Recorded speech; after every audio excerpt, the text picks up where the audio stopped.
This is a full beginner's guide on how to get started buying cryptocurrency, including how to buy both on traditional exchanges like Coinbase, Binance, Kraken, etc., as well as how to buy on-chain using decentralized exchanges such as Uniswap, CowSwap, etc. And even if you're a complete beginner with zero experience and zero understanding of the crypto space, by the end of this video, you should be able to buy cryptocurrency both on a centralized exchange as well as on a decentralized exchange. And if you've never heard the term on-chain before, think of on-chain as like the new online. The vast majority of crypto tokens can only be bought on-chain. And if you want to get into crypto projects early, you absolutely have to be buying on-chain. That's because 99% of crypto projects launch their tokens on-chain first, and then later, once they get big enough, launch their tokens on the big centralized exchanges like Coinbase, Binance, etc. There are also a ton of different opportunities to use your tokens and earn yield on-chain, as well as to earn things like airdrops by using different dApps on-chain. And if you don't know what dApps means, that just means decentralized apps. Over 2023 and 2024, I was able to make over $100,000 from airdrops alone.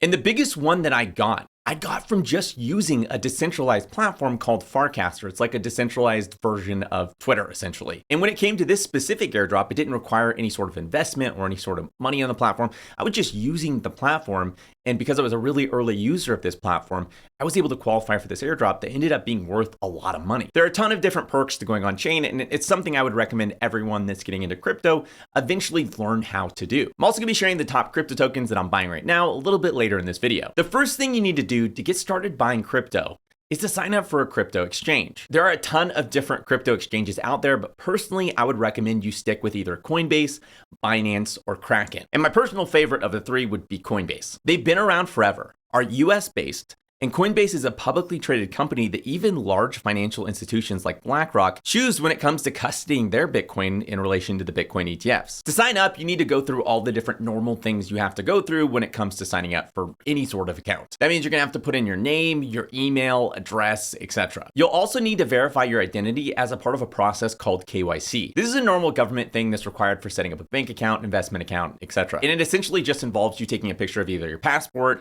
your ID, or whatever, and uploading it to the platform to make sure that you're like a real individual and you are who you say you are. Once you get your account set up, you're going to need to connect your bank account to the exchange to really get going, because you're going to obviously need to get funds from your bank into Coinbase. This is again a pretty typical and straightforward process. Now, it's important that when you set up your exchange account, that you turn on something called two-factor authentication. If you've signed up for enough things online, the odds are really, really high that your email and password is out there floating on the dark web somewhere. And if that's the case, you don't want somebody logging into your Coinbase account and withdrawing all of your funds. If they do that, there's gonna be no way for you to get your money back. Two-factor is essentially an extra layer of security. So even if somebody had your email, they had your password, and they go to log in, they'll be prompted to enter that two-factor authentication code. And this is a code that typically changes every 30 seconds. So every 30 seconds, the code updates and there's a new one. And it's usually an app on your phone that you would open up, and it would show you your code for that 30 seconds. Then the code expires and a new code pops up. Then the code expires and a new code pops up. You get the idea. And if the person trying to log into your account doesn't have that code, they won't be able to actually log into your account and steal those funds. So it's a really important and really impactful piece of extra security for your account. And it's personally an extra piece of security I'd recommend you have on your email, your social accounts, and really everything these days, because hackers are getting more and more sophisticated when it comes to accessing your accounts and personal information. I personally recommend using an authenticator app like Google Authenticator, or using something like UB Physical Security Key. Once all of this is set up, you're ready to get started and buy some crypto. To buy, all you need to do is click over to the trading area of whatever given exchange you're using, and then select the crypto you want to buy and the amount. This part is really simple. Often the hardest part is actually choosing what you want to buy. Later in this video, I'll share what I'm currently buying, what crypto tokens I'm currently buying. If that's helpful and useful, think of that more as like a Pinterest board of like, here's some ideas of like what I'm doing. Don't think of it as anything like investment advice. You should always do your own research, all of that. I would never tell you what to buy because, maybe this video is outdated. Maybe you're watching this a year from now, 6 months from now, 2 years from now, maybe this information is outdated. You should always do your own research and understand what you're investing into yourself if you really want to succeed long-term when it comes to the crypto space. Like anything that's truly valuable in life, there really are no shortcuts to actually putting in the work and doing a good job. The good news is though, if you put in the work and really take the time to learn, crypto can be one of the most lucrative and rewarding places to invest that there is. I've had a single investment of $760 turn into over $150,000. I've gotten airdrops just for using certain dApps that were close to $60,000 from a single airdrop. And overall, I've made life-changing amounts of money investing in crypto in both the bull and bear cycles. However, early in my journey, I lost a lot of money because I really didn't know what I was doing. If you're interested, I have another video that you can maybe watch after this one that's a full beginner's guide to crypto investing, where I go over a lot of the common mistakes and errors that a lot of new investors make when investing in crypto. Okay, so if you want to take things a little bit further and really learn how to trade crypto, you're going to want to get Onchain. And this might sound intimidating, but it's actually a pretty relatively easy process once you get it down. And like I said earlier, it's essential if you want to access the best opportunities that crypto has to offer. The primary way you interact on chain is using something called a wallet. Wallets are apps that you can install on your phone or your browser that allow you to do things on the blockchain. And I have an entire video going into all the different pros and cons of wallets if you want to check that out. I also covered this process in my beginner's guide to crypto investing if you want to do a deeper dive. But my current all-time favorite wallet is a wallet called Rabby Wallet. And this is what I use if I'm interacting with Ethereum, Arbitrum, Base, Optimism, Polygon, and really the majority of different chains. However, if I'm interacting on Solana, I'm typically using Phantom Wallet. And for all the different Cosmos chains like Celestia, Akash, etc., I'm using Kepler Wallet. And if this seems a little bit confusing and overwhelming, don't worry, I'm gonna break it down and make it simple. And because I'm just super paranoid, and I never have been hacked because I'm so paranoid, I typically stay away from mobile wallets and I only use a wallet on my desktop computer. But you can choose to either download a wallet on your computer via a browser extension using something like Google Chrome or on your phone via the App Store. And I've included links to the most popular wallets in the description of this video. Once you've downloaded a wallet, you're gonna need to get it set up. Now, when you set up most wallets, it's gonna give you what's called a seed phrase. And this is really, really important. If someone gets your seed phrase, they can steal all your money. And on the other hand, if your computer dies or you somehow lose access to whatever device this wallet's on and you don't have your seed phrase, there is no way to recover those funds. When you're using a crypto wallet, you're doing what's called self-custodying your funds, meaning there's no support or company that you can call up or talk to regain access to your funds if you do something or mess it up. Like, you are responsible for that money. It's kind of like if it was in your own personal wallet and you left that wallet lying around or something and someone took your money. There's no one you could call up and be like, hey, give me my money back. Like, you were self-custodying that wallet and you lost those funds. In the same way with your crypto wallet, you're self-custodying those funds. And if you lose your seed phrase or you do something stupid and you lose access to it, there's no way you can get that back. However, if you did write down your seed phrase, it doesn't matter if your computer breaks. It doesn't matter if your phone breaks or you lose it or whatever. You can always take that seed phrase and enter it into a new wallet on a new device and regain access to all of your funds. Once you have your wallet set up, you're going to want to send some funds to it. You can do this by simply going to your exchange, selecting send or withdraw, selecting the asset you want to withdraw, and inputting the address you want to withdraw to. For Rabby, you can find it here. And you're going to want to pay close attention to what blockchain you're using here, because not all tokens can be sent to all blockchains. Again, this is confusing, I know, but if it were easy, literally everyone would be doing this and there wouldn't be as much opportunity. Part of the reason there is so many insane opportunities in crypto is because most people haven't taken the time to learn how to do these things. It is still somewhat confusing and hard to navigate. And because of that, that leaves a lot of room for opportunities because most people don't take the time and are too lazy to actually get in here and try these things out. For something like Coinbase, it's going to clearly make you indicate which network you're sending the token to before it allows you to send. And for networks like Optimism, Arbitrum, Polygon, Ethereum, Base, etc., they're going to all use the same kind of wallet address. It always begins with 0x, and it's the same exact address. So your wallet address for Optimism and Arbitrum are going to be literally the exact same address. However, the networks are still separate. So if you send some ETH to Optimism, and then you want to use that ETH on Arbitrum for a different dApp or whatever, you're going to have to use something called a bridge to bridge over that ETH from Optimism to Arbitrum. Typically, if you're brand new to crypto and you're just getting started, you're probably going to want to send funds to either Polygon, Optimism, Arbitrum, or Base. And if you're completely new to this, I recommend, if you're starting, to just send a little bit of funds up front, just in case you mess something up or do something stupid. That way you don't lose a lot of money because you didn't know what you're doing. Now, just in case this wasn't confusing enough, on each network, you're going to have to use what's called a gas token to pay for gas. And not every network uses the same type of gas. These gas tokens are what you use to pay network transaction fees. On Ethereum's layer 2s like Optimism, Arbitrum, and Base, fees are typically just pennies, and they can range from $5 to $500 on Ethereum's layer 1. I personally recommend not using Ethereum's layer 1 unless you have a lot of capital to play around with. Ethereum and Ethereum layer 2s like Optimism, Arbitrum, Base, etc. all use ETH for gas. Polygon uses the Matic token. Solana uses Sol. BNB chain uses the BNB token. And Cosmos chains use all different kinds of gas tokens. Okay, so now let's walk through how to use a DEX or a decentralized exchange. For this example, we're gonna send over some ETH to the Arbitrum network. And we're gonna use Uniswap to swap our ETH for a token called Pendle. To start off, we're gonna go to Uniswap. We're gonna launch the app. We're gonna connect our wallet. We're gonna select the asset we wanna sell, which is Ethereum or ETH. And we're gonna select the asset we wanna buy, which is Pendle.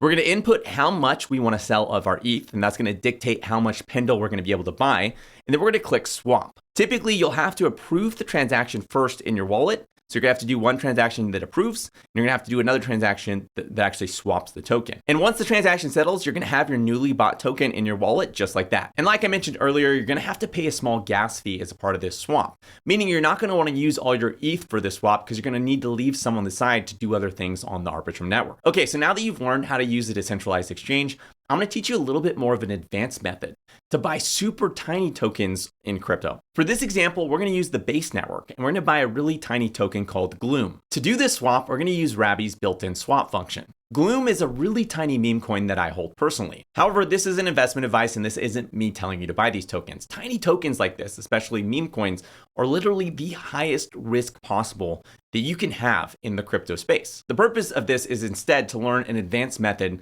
to buying tokens really, really early. Gloom is so tiny today that it's not going to actually pop up on any lists when you go to search for it. Instead, you're going to have to directly paste the contract address for Gloom into the swap area so that the token will pop up. And you can find this by going to CoinMarketCap, looking up the token you're trying to buy, double checking it's the right one, and then copying the contract address. And you're gonna, of course, always gonna wanna pay attention to the network the token's on. Sometimes tokens will use the same name, the same ticker, but they'll be on different networks and they'll be completely different projects. So you wanna make sure that you're verifying this is the right contract address, this is the right token, etc. And for this example, so you don't get confused and you don't do the wrong one, I actually put the contract address for this token in the description of the video so that you can easily access it. But personally, for the sake of learning, I do recommend you go to CoinMarketCap, you try to look it up, and then you try to match and make sure that that token contract address is the same one that you're seeing in the description of my video so that you know that you're doing things right. So you're gonna go to Rabby Wallet, you're gonna click on the swap button, and then you're gonna select the Base chain. And then for the swap from asset, you're gonna choose the asset you wanna sell. So whatever asset you sent to Base chain, that's gonna be the asset you wanna sell. And then in the swap to section, you're going to paste in the search bar the contract address that we were just talking about. That should pull up the Gloom token. You're going to select the amount you want to sell of whatever asset you're selling to swap with, and then you're going to click Get Quotes. From there, you're going to just select whichever one's the best swap rate, and then you're going to click swap. Now, if you're just doing this for learning, you don't actually have to click the swap button. You can just stop there and exit out of the window. Now, an extra cool thing about Rabby is that at the time of this recording, Rabby hasn't yet done an airdrop for their token. And users who use the swap function within the Rabby wallet could potentially qualify for a future Rabby airdrop. And in general, just using the Rabby wallet potentially qualifies you for a future Rabby airdrop. And I have a ton more to dive into, but really quick, my private research community, the Obsidian Council, is currently closed to new members. The Obsidian Council is my private research community where I share monthly research, my entire portfolio updated monthly, buy and sell alerts when I jump into projects, and a ton more. We've had projects like Akash, which is up over 1,500% since sharing it. We've had projects like Pendle, which is up over 1,300% since sharing it. Solana, which is up over 630%.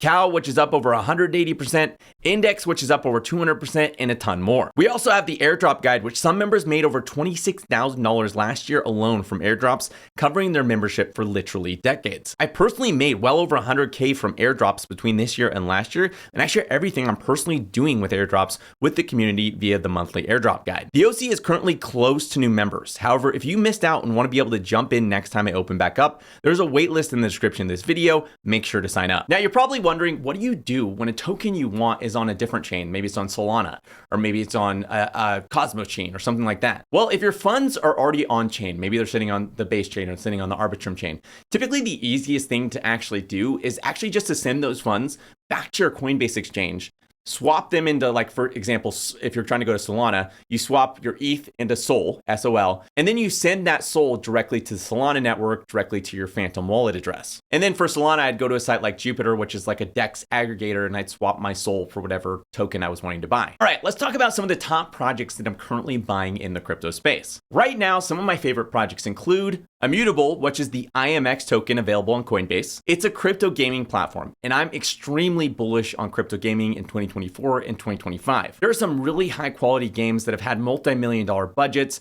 that have been building for years and are being built by AAA gaming studios that are going to launch in 2024 and 2025. And IMX is sort of like the Bitcoin of gaming tokens. It's the largest, most well-known, most well-recognized gaming token. I have a full video if you want to dive deep into crypto gaming and why I believe so deeply in it. Another token that I'm really into is Polygon's Matic token. Polygon used to be just like this single chain, and even today, like most people that aren't paying attention, still think it's just this single side chain of Ethereum. But they've been building crazy for the past couple of years, and they've grown into something much, much bigger. But what's really exciting to me about Polygon is this thing called the AG layer. And basically, like really abstractly, it's this way of connecting together different blockchains to make them seamless to move between. So I talked about bridging earlier and how much of a pain in the butt that is. Well, the AG layer makes it so you can move between chains in literally seconds, and it can be completely abstracted away. It's kind of like crypto's version of the internet, and that's something that Polygon has built. It's amazing. And the reason they were able to build that is they spent like $500 million a couple of years ago buying the best ZK talent in the space, and they built with this really cool innovative technology called Zero Knowledge, or ZK. This allows them to do these things that we've never been able to do before in crypto. And that should be live by the end of this year, which is crazy, and I think it's going to catch a lot of people off guard. Another reason I'm really bullish on Matic is that the Matic token is going to become the Pol token. It's going to be a new token. It's one-for-one swappable, so you can take your old tokens and turn it into the new Pol token. And in crypto, people are weird. They just really love new tokens. And I think when that happens, a lot of people are going to take a second look at what Polygon's doing. I personally think that's going to be a catalyst to really shoot up the price. I have an entire deep dive video on Polygon if you want to learn more. Another one I really like is this project called Akash. It's an AI crypto play, and they're building a GPU supercloud, allowing users to rent out their extra GPU power over the Akash network. And already today, Akash is used to train different machine learning models, and they even have their own chat function similar to ChatGPT called Akash Chat. It uses open source models like Mistral and is run on Akash permissionless compute. I have a really great podcast with the founder of Akash, an entire video on Akash if you want to check it out. And there are just a ton of other different projects and tokens that I really like, including things like, of course, Ethereum, which I primarily use as like my super safe asset, and I use it to farm a bunch of airdrops and different things like that on EigenLayer. There's Across, which does intent-based bridging. It's a really cool concept and kind of another angle at solving the interoperability problem in the crypto space. There's Maker, a stablecoin issuer that makes hundreds of millions of dollars annually in profit. There's Perion's Perk token, which is just another gaming play, but it's really small. And there's a ton more. I have like close to 60 different tokens that I'm invested in right now. I have a couple NFTs I'm invested in right now. There's just a lot in the crypto space to uncover, explore, and to dive into. Remember, crypto can be really risky, and buying crypto on chain can be challenging, and there are a lot of scams out there. So you always want to be safe. You always want to be paranoid, and you always want to triple check everything. If this video is helpful, make sure to hit that like button. If you have any questions or comments or any cryptos maybe you're excited about, let me know in the comments below. And if you want to see more videos like this, make sure to hit the subscribe button and the little bell next to it if you want to be notified each time I release a video. Thanks for watching, and I'll see you next week.